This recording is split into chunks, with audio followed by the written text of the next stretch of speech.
Hey, what is going on, guys? DK. Back at you with another video here for a final look at the NFL Week 5 main slate on Draftkings. But before I get into the video, if you guys are new to the channel, welcome. My name is DK. I make daily videos and live stream for NBA and NFL slates on Draftkings. I am covering NBA preseason if that's something that interests you. Upload videos daily and also offering premium content for it. If you are unable to watch these YouTube videos, also upload on Apple Podcasts. Link down below. If you're interested in signing up for premium content, offer that on patreon.com. Also, again, link down below. NFL package, we cover the showdown and main slates. NBA package, again, covering preseason. And then esports, Call of Duty, and CSGO is included there. And I would like to thank today's sponsor, PrizePicks. I'm sure if you guys have been watching my videos for a while now, you're familiar with PrizePicks. But if this is your first time watching, I'll explain how to play for NFL two different ways. The first way is to take over under on fantasy points. So there's a ton of players, like a ton posted for Sunday. Obviously, we got the early game Jets and Falcons. Or you can go over to single stat if you prefer taking over under passing yards, rushing yards, receiving yards. A ton of different options here. You can also mix and match sports. They have all the sports up top. It's a nice change of pace because you're not playing as someone, you're just playing against the house. So if you guys want to try it out, you can sign up, use my code DKDFS.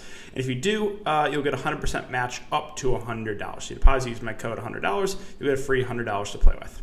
And finally, I want to thank you guys again for continuing to come and support the channel, liking the videos, supporting on Twitter. Really do appreciate all of you guys. If you could, again, hit that like button, subscribe, and hit the notification bell so you don't upload videos and go live. I'll be doing double live stream on Sunday with the main slate and the showdown slate, and also I'll be doing the Patreon stream for NBA. Okay, so let's talk about this main slate first. So what I want to do is go over some injuries, and then we can kind of talk some stacking for GPP. So at quarterback, we know Jimmy Garoppolo's out, so I think Trey Lance will obviously be a relatively popular play. I think he'll be chalky in cash games. He's got the rushing upside. A little bit unproven as a passer so far in the NFL. Obviously, we haven't seen a ton other than really the preseason, but obviously in play, it's a high total game. There's not many high total games, but that is one of them. Right? If you go over and take a look at the Vegas odds, what is that one sitting at? Let's see, sorry to refresh. So where is that? 48.5. That's one of the higher total games, and definitely a lower or a slate where it's like a lot of lower total games. Like you have New England and Houston. Oh my God, I want to throw up. That's sub 40.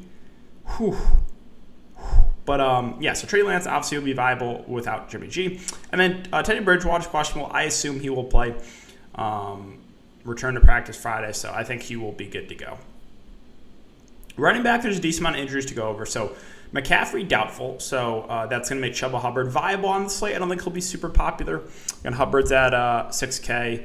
Match against Philly, decent. Again, he'll be playing majority snaps and is involved in the passing game. So I think Hubbard makes for a decent contrarian play on the slate.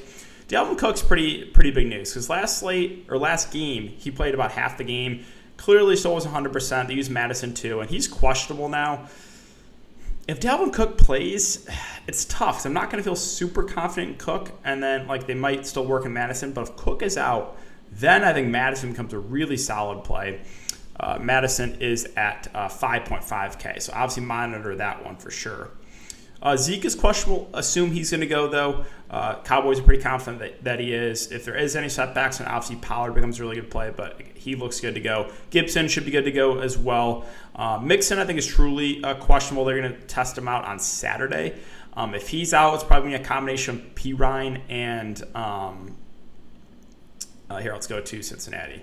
P. Ryan and Chris Evans, Michigan product. He's the better pass-catching back, so those two will probably, split the touches. P. Ryan maybe get majority of the early down work. So we definitely have some value here for Cincinnati if, in fact, Mixon is out. And that is still a relatively high total game, too. Both Detroit backs are questionable. Expect both to play, though. Montgomery is out, so Damian Williams, I think, becomes one of the safer targets in the slate. Should be a guy that now turns into that bell cow. They still have Herbert, but I would expect Damian Williams to get a majority of the touches. Melvin Gordon, questionable. Expect him to play. And we went over Williams. Expect him to be in, too. And then this is actually pretty significant news. Giovanni Bernard questionable, but trending towards playing. So that's going to take some work away from a guy who I think will be pretty popular in Leonard Fournette. Fournette got basically just the bell cow work last game. But if for some reason they fall behind, you would probably see more Giovanni Bernard out there. Now, this is a game you would think they're probably playing from ahead.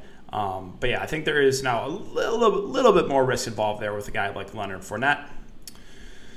And then going over injuries of wide receivers, so Julio Jones is out. A.J. Brown is in, though. So A.J. Brown, I think, makes for solid GPP play. He hasn't been great so far this season, and we'll go over this in stacking, but I think Derrick Henry is going to be one of the more popular running back plays. So maybe one way to get off that GPPs, you go to the passing games like a Tannehill, A.J. Brown stack. I think makes some sense. Cooper questionable, should be good to go, though. He is always banged up, so you're never going to feel like a great targeting Amari Cooper because, again, he's very, very injury prone. Sutton and Parker, they're both truly questionable right now. Let's see, what else was there to go over?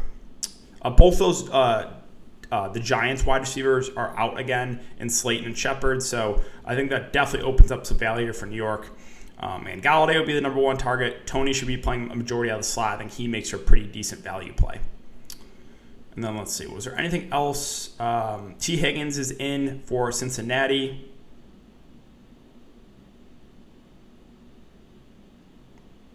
I think that was all the main news at wide receiver. And then tight end, there's a couple of pieces of news to go over. So George Kittle doubtful. So I think that's going to make Ross Dwelly a viable punt play.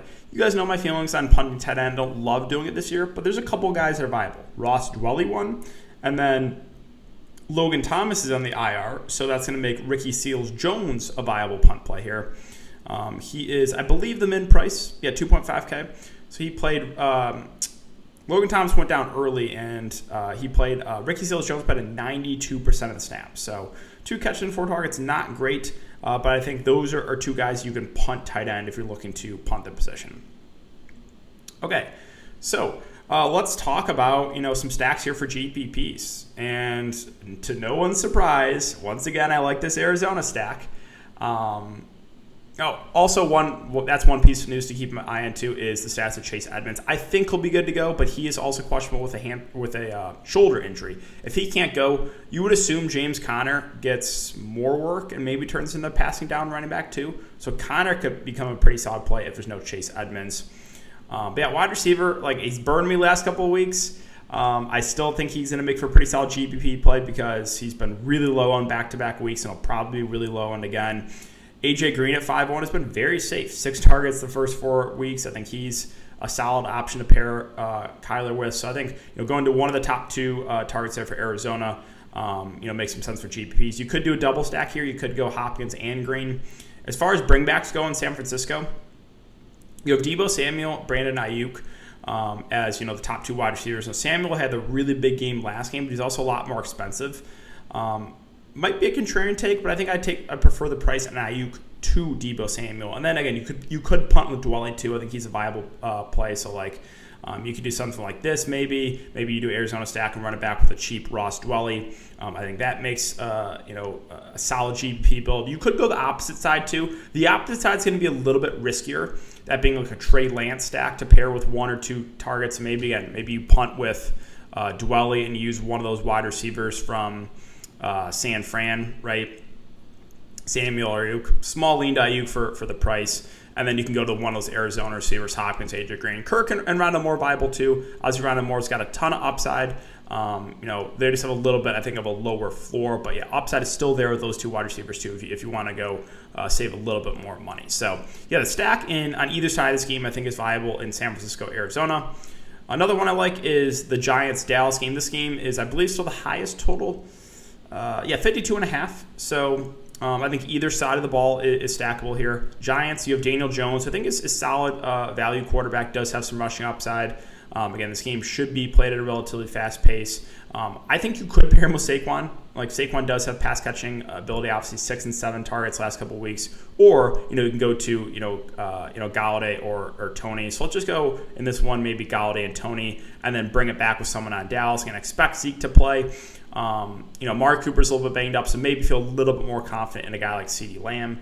So I think that's a solid stack I like, a double stack and a bring back. Or again, if you want to go the opposite side and you want to do Dak Prescott, who I also think looks pretty solid, and maybe pair him with, the top 2 wide receivers here and bring it back with you can bring it back with Saquon, you can bring it back to one of those wide receivers. So those 2 games I think are good stacking games for sure, obviously high total games. And then a couple other ones I want to mention. So this Tennessee stack for GPPs, I think this makes some sense. So go into Tannehill and maybe A.J. Brown and one of those cheap wide receivers, and then bringing it back with someone on Jacksonville. Because the reason I say that is obviously Derrick Henry, I think, is going to get a good amount of ownership. He's getting so many carries. He's averaging 30-plus carries a game. Absolutely insane. But Jacksonville, terrible defense. Probably didn't play from ahead. So Derrick Henry is going to be very popular. So one way to maybe get off that is you just, again, stack quarterback, wide receiver, and then bring it back with someone on Jacksonville. Would lean to, Marvin Jones Jr., Chenault.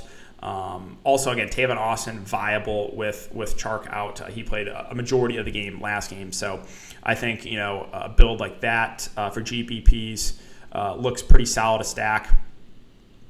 And then the last one I wanted to mention was the Green Bay Cincinnati game. So probably would feel a little more comfortable stacking the Green Bay side. Obviously, Devontae Adams is going to be super popular. I would assume. I think he's just a very safe play at the top. And you can go to one of those cheap wide receivers in Cobb or Lazard. Cobb was a guy I liked last slate. It's super low ownership, so you could double stack it and then bring it back with one of those cheap wide receivers for Cincinnati and Chase, Boyd, or T. Higgins. All 3, I think, are pretty solid plays. So that's probably the last one I would consider for stacking for GPPs. Can you make the argument for the Detroit-Minnesota stack? Yeah, you can do that too. Target share is condensed in Minnesota, and you have some cheap targets there for Detroit. So that would probably be the final one too, if you want to go like that Kirk Cousins stack with a couple wide receivers. If Cook is banged up, and bring it back with those cheap guys on Detroit. But yeah, those are the stats. The stacks right now I'm liking for GPPs. We went over the injuries, so. That's really all I got, guys. We'll talk about this more in the live stream on Sunday, so make sure to check it out. I'll answer any questions you guys have. Good luck, and I'll see you guys all Sunday morning.